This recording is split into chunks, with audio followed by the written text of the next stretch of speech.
Good evening, everyone. I'm going to go ahead and get started.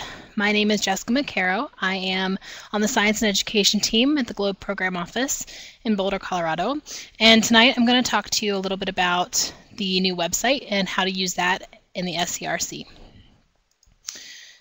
So, this is just a little bit of technical notes. If you've never been on one of our webinars before, this just explains a little bit about it.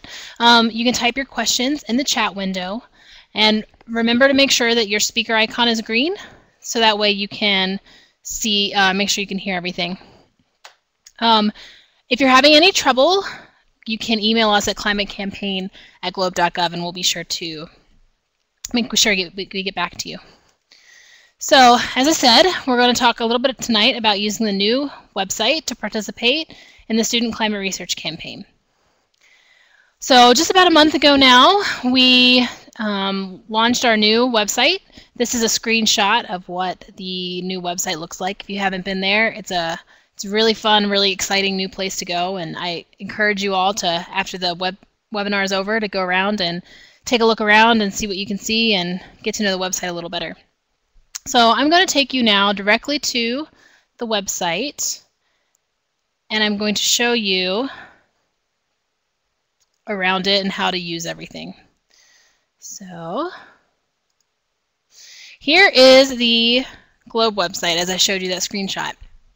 And first what you're going to need to do is you're going to need to log in. And in order to log in, you just click in the upper right hand corner, it says login. And then it's going to take you to the login page. I've saved my information here. You can do that if you'd like. If you don't have an email address to log in with, but you do have a school ID, you can click on this link down here, Globe School ID Login, and it will take you to a form that looks like this that allows you to put in your school ID and your password, and it will help you generate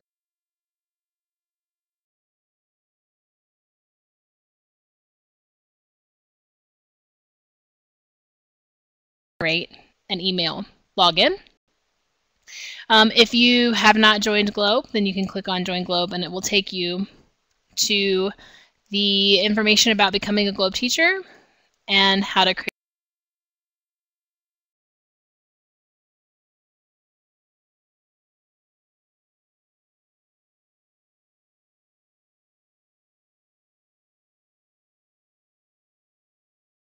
an account.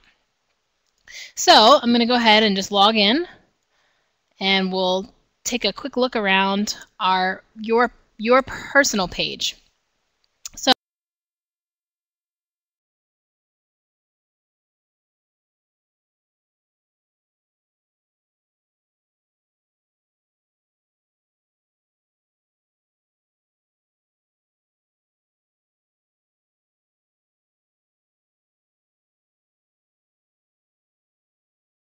on the main page, you see a couple things up here at the top.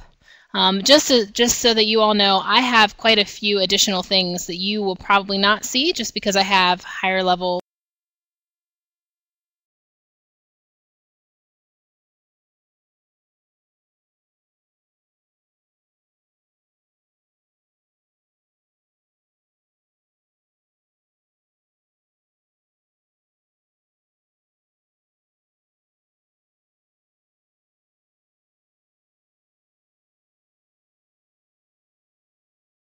permissions on the website so that I can do different things.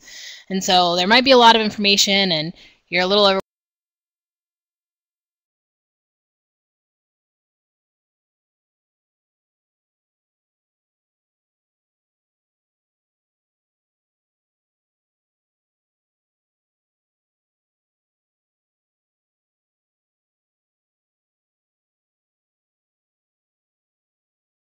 overwhelmed, but don't worry, you won't have nearly as many features. But the main things that you will have is you will have a manage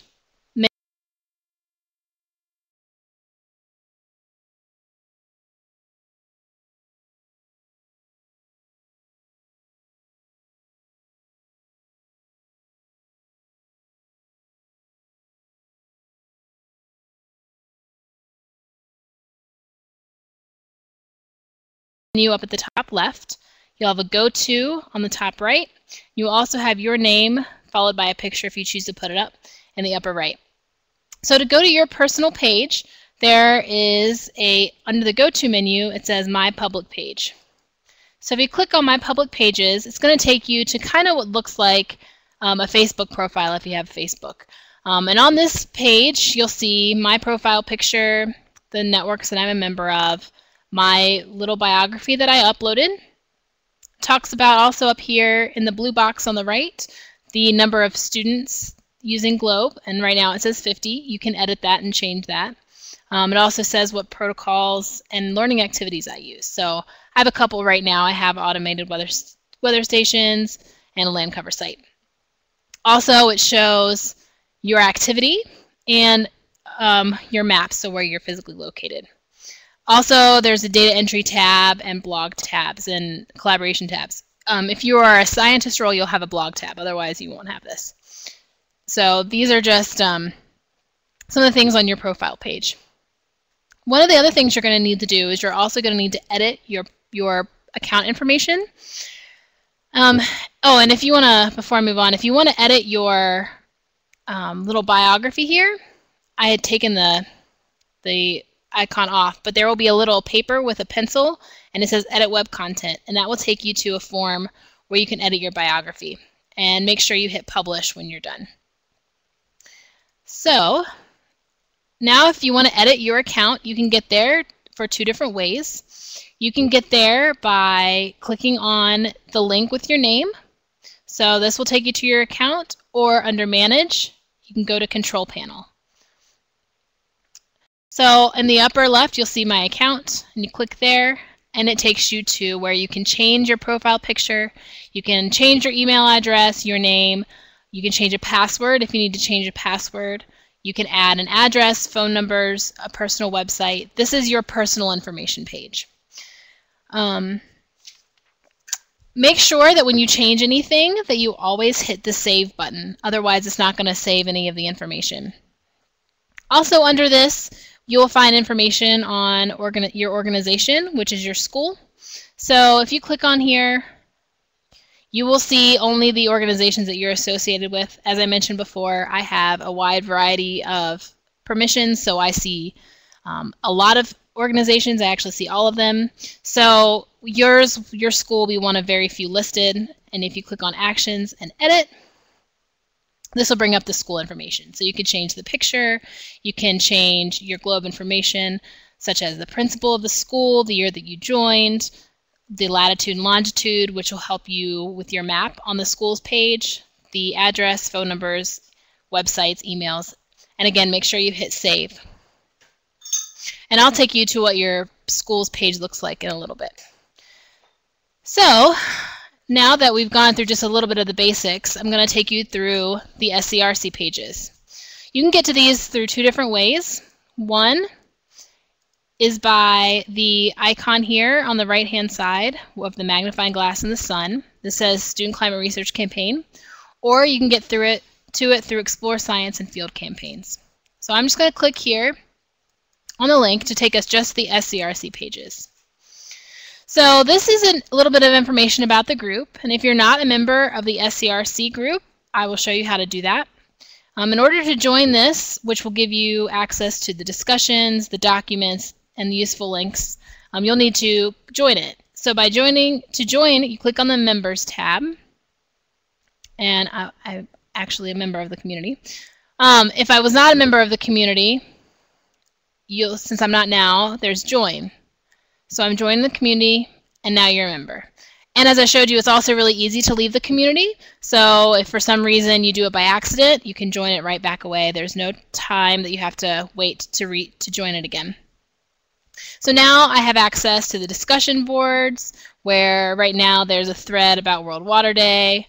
There are many documents that you can view and download, and then as well as useful links. So these just help provide extra resources that you may need to participate. Okay, so once you join the community, just spend some time going through all these tabs and poke around and see if there's anything that you might find helpful that we don't go over tonight. But I'm going to go back to the Overview tab, where it lines out the different components of the SCRC. And as you all know, the SCRC is made of 3 major components: climate foundations, intensive observing periods, and research investigations.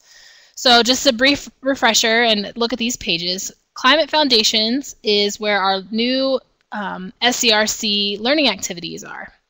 So we have here the From Weather to Climate and What is Your Climate Classification. And if you click on one of these, it takes you to the website associated with it. The IOPs link will take you to the different IOPs that we have. And if you're familiar with what we've been doing so far, you'll notice that there are actually 2 additional IOPs. The Climate and Land Cover IOP and the Great Global Investigation of Climate will be continuing through the 2nd phase of the SCRC, which launches on September 1. But also, we are starting a Phenology and Climate IOP. And so this is where we encourage students to go out and do globe phenology protocols, such as bud burst, green up, green down near your school. So in order to capture both hemispheres as well as the different latitudes, we're starting that Phenology IOP on August 1st. So that is actually tomorrow for all of you who are on. I didn't see anyone from the other side of the world. So that starts tomorrow, and so we encourage you, if you're getting close to green up or green down, to start taking a look at your leaves outside. And also in December, we're going to have the Surface Temperature Field Campaign, and more information on that will be coming in the next month or so. And then finally, research investigations. And research investigations is the main part of the phase 2 of the SCRC.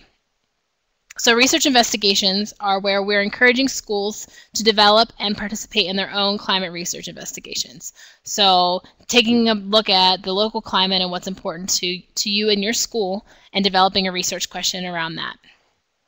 So in order to get started, you just think up a question and think about what method you'll use, the research you need, and any data. Do you need to collect your own data, or do you need some data that we may be able to provide? So we have 2 different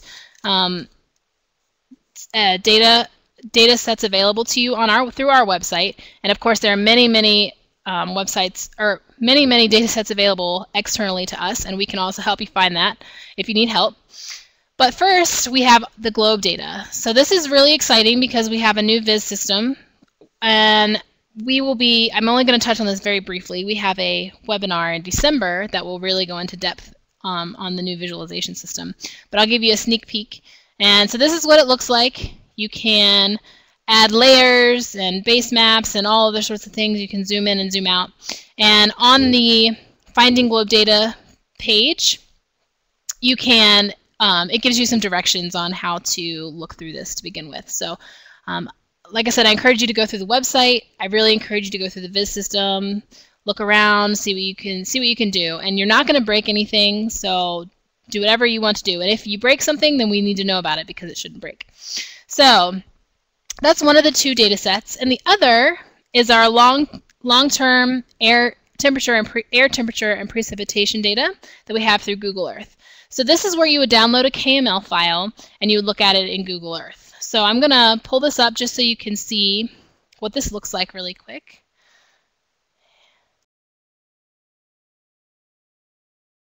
And so here it is. This is Google Earth. I've downloaded the application onto my computer, and I've just kind of zoomed in over the Caribbean here. And you can just zoom in. I'm going to look here at the Dominican Republic, and you can zoom in and see the different stations. So a yellow pin is temperature data only. A blue pin is precipitation data only. A green pin is both temperature and precipitation. And there's also sizes of these pins. So these are all pretty small pins. But over here in Puerto Rico, we have a larger pin. So the larger pin means that there is a record of more than 30 years. And so that's what we like to see for climate data. So you can download this data is very easy to download. As you can see in this little pop-up window, you can download monthly or yearly files. So easy to download and all ready for you to use in Excel or any other processing software that you may use. So let's go back to the website.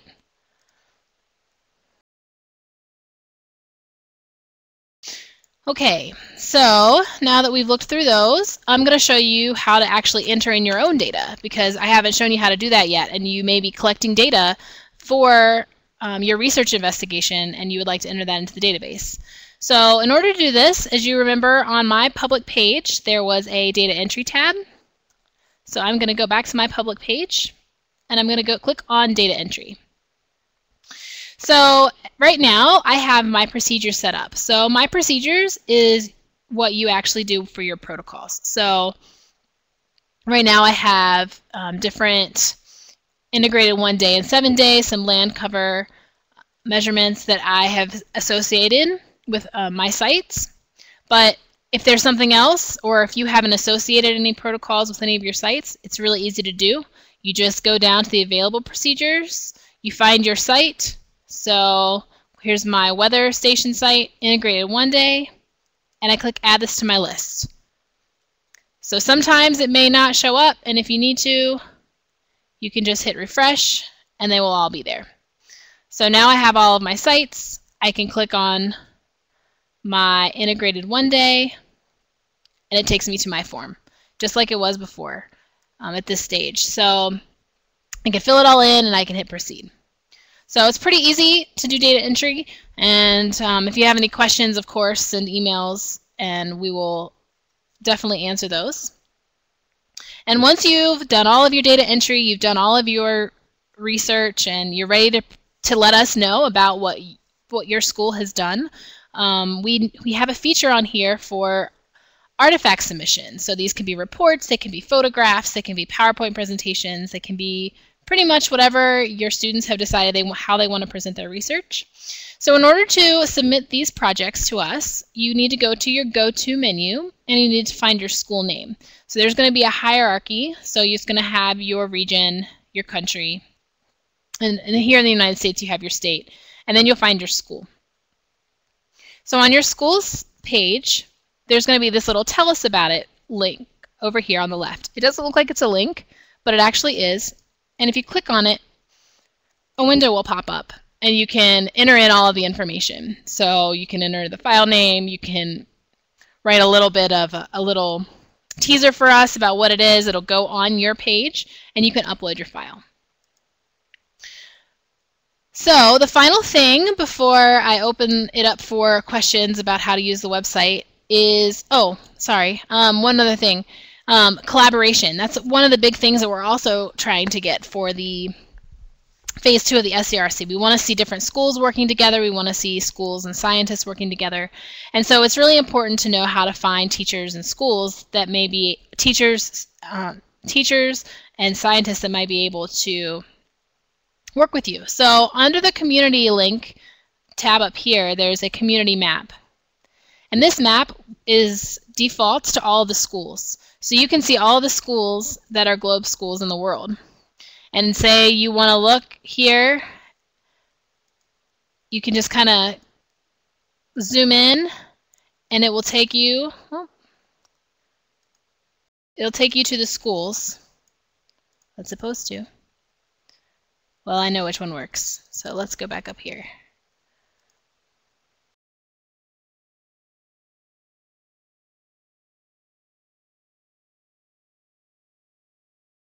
So you can see the school. If you click on the school name, you'll see, and I know Maria's probably excited because I'm showing her school on here, but you can contact the school by clicking on contact information. There's an email address that you could say, hey, we see you're entering in this data. We would love to collaborate with you, and you just kind of send emails and work on it that way.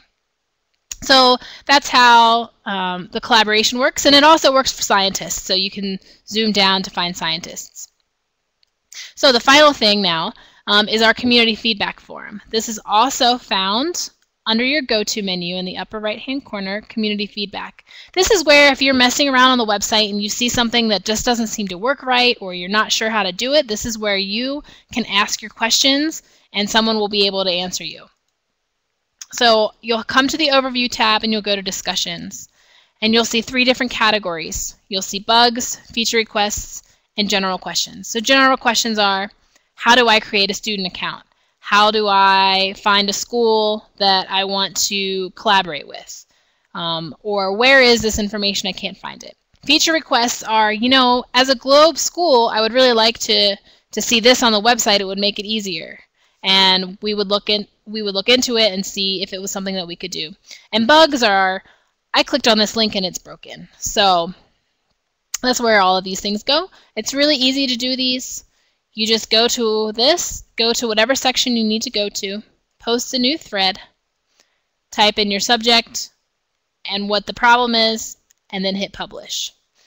So we really encourage you all to spend as much time as you can on the website, get to know it a little bit, and provide some feedback to us, because we really need to know how to serve you all better.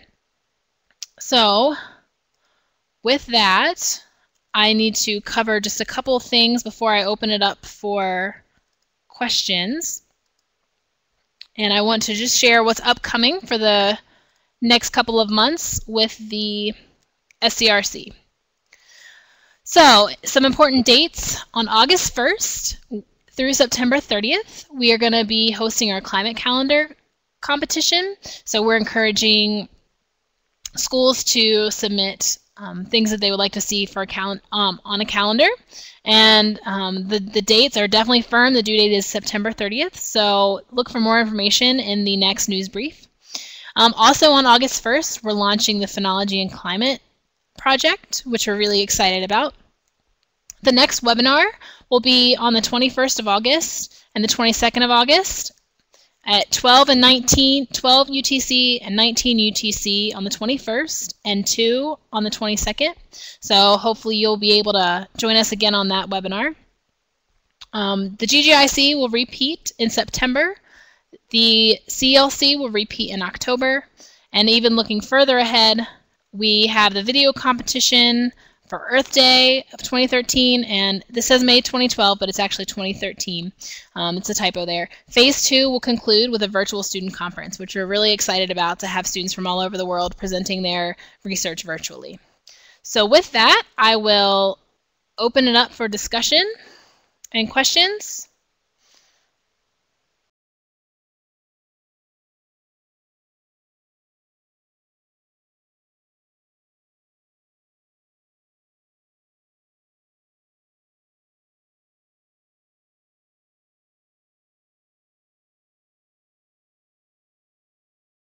Okay, so Maria asks, I have a bug. How do you add a university? The system doesn't have this option.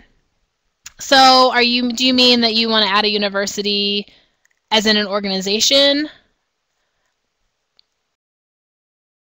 You'll need to go through the help desk for that. So if you just send an email to help@globe.gov, they should be able to help you get that set up, and then you can add teachers to that organization.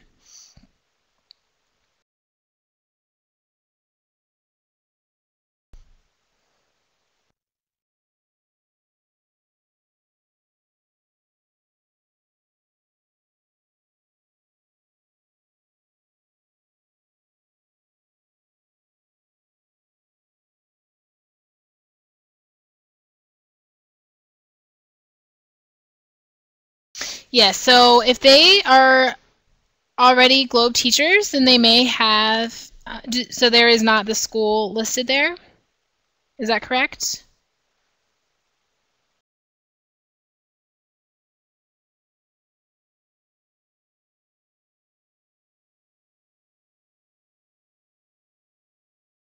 I want to make sure I give you the right information.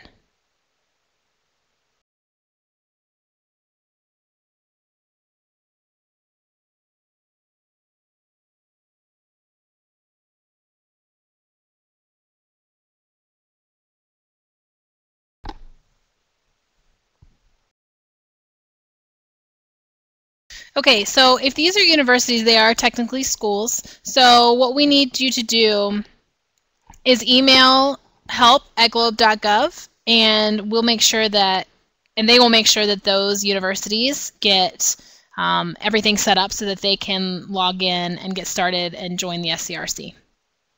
So until then, I would encourage them to just go ahead and start collecting data and keeping paper records of it, and so that way they can enter it in when they are in the system. You're welcome.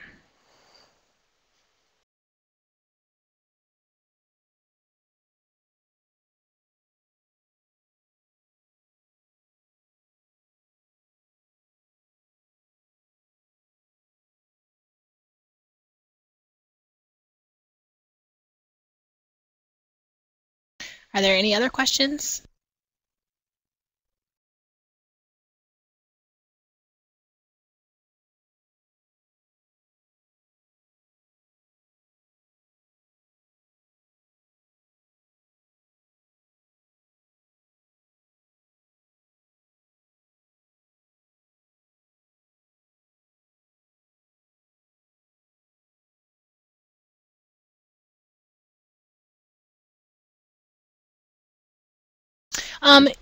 Yes, Maria asked if she can create schools without the longitude and latitude. Yes, you can. It's just that when the school has their map, it will not show